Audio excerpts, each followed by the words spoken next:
ऋग्वेद मंडल number 9, ये कहाँ से प्रकाशित है, किसने छापा है?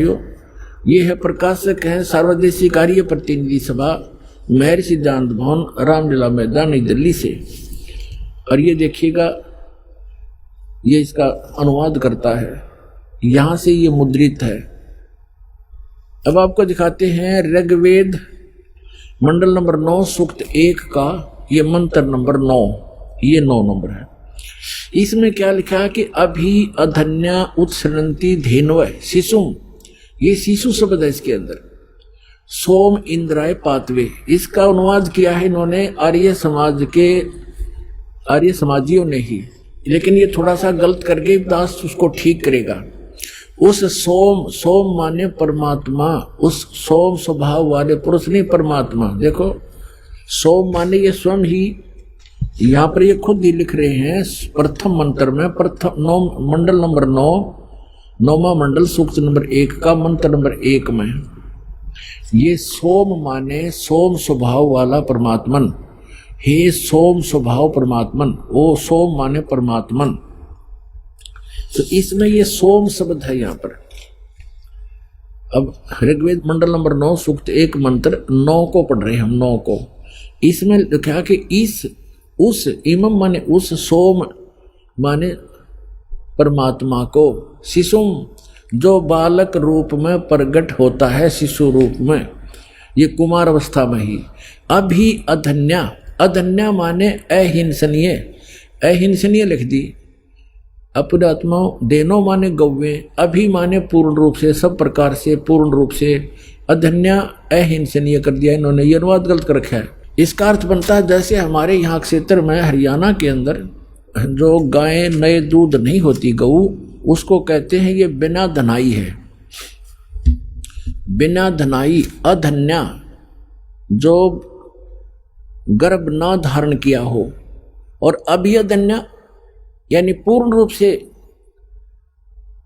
जो बिना धनाई, कंवारी। अभिअधन्या का माने है कंवारी, जिसको बैल ने कभी टच ना किया हो, यहां स्पष्ट इसका अर्थ बनता। अब देखें ऋग्वेद मंडल नंबर 9 सूक्त नंबर 1 का ये मंत्र नंबर 9 पढ़ रहे हम।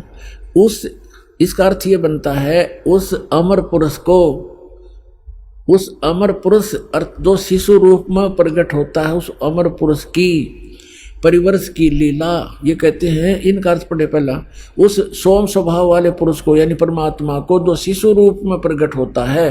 अभी ये तो गलत कर रहे हैं, कुमार अवस्था में श्रद्धालु पुरुष को जो शिशु रूप में प्रकट होता है, अभी सभी प्रकार से। अधन्य माने कंवारी, धेनव माने गौवें, तृप्त करती है माने उसका पालन पोषण करती है, परवरिश की लीला होती है। तो इसका अर्थ है उन कंवारी गायों के द्वारा उस शिशु रूपधारी परमात्मा, बालक रूपधारी अमर पुरुष की परवरिश की लीला होती है।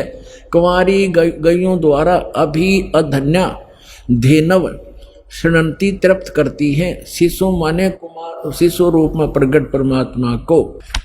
अपनात्मा हमने सबसे पहले ये पहचान करनी है कि जिस भगवान की, जिस अल्लाह की, जिस खुदा की हम भक्ति कर रहे हैं, वो सचमुच भगवान भी है कि नहीं। बिल्कुल सही है। अब हम कोई सौदा करने जाते हैं, लाल लेते हैं या कोई भी वस्तु लेते हैं, तो हम ये तो देख ले ये वस्तु वो है कि नहीं। तो आज आपके समक्ष हमारे पवित्र सदग्रंथ वेदों ने सिद्ध कर दिया कि भगवान जब शिशु रूप धारण करके आता है, उनकी परवरिश की लीला कुंवारी गायों से होती है।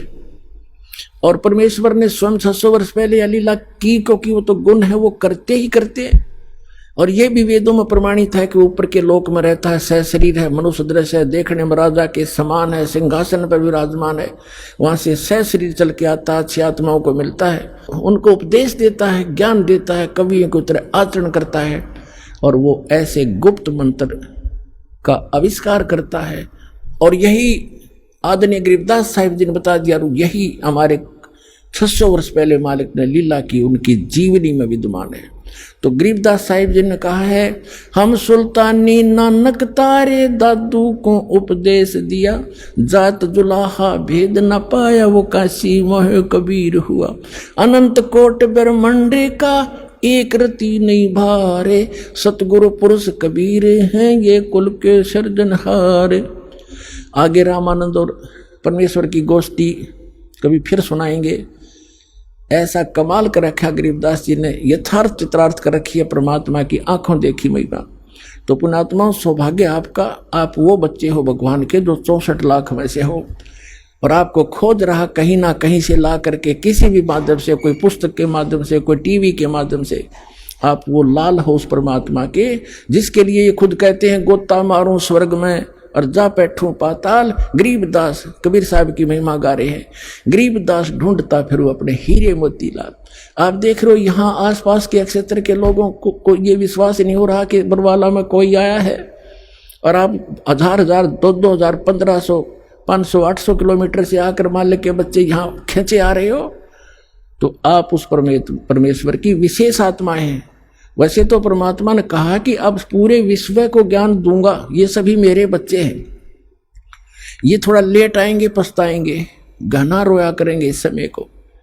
और गरीबदास साहब कहते हैं कि ये संसार समझदा नाही, कहंदा श्याम दोपहरे नू, गलत साधनाएं कर रहे हैं, उन्हीं को सत्य मान रहे हैं। इसे गंदे लोक में इतने दुख पा रहे हैं, फिर भी कहते हैं हम ठीक ठाक हैं, यहाँ खाक ठीक ठाक है। आज से कुछ भी है, मुख्यमंत्री है, कल एक्सीडेंट में मर जाता है, खाक ठीक ठाक है, कल गधा बनेगा। तो कहते हैं ये संसार समझदा नहीं, कहंदा श्याम दोपहरे नू, जल रहे हैं धूप में, कह रहे हैं हम ठीक ठाक हैं, श्याम बता रहे हैं इसको।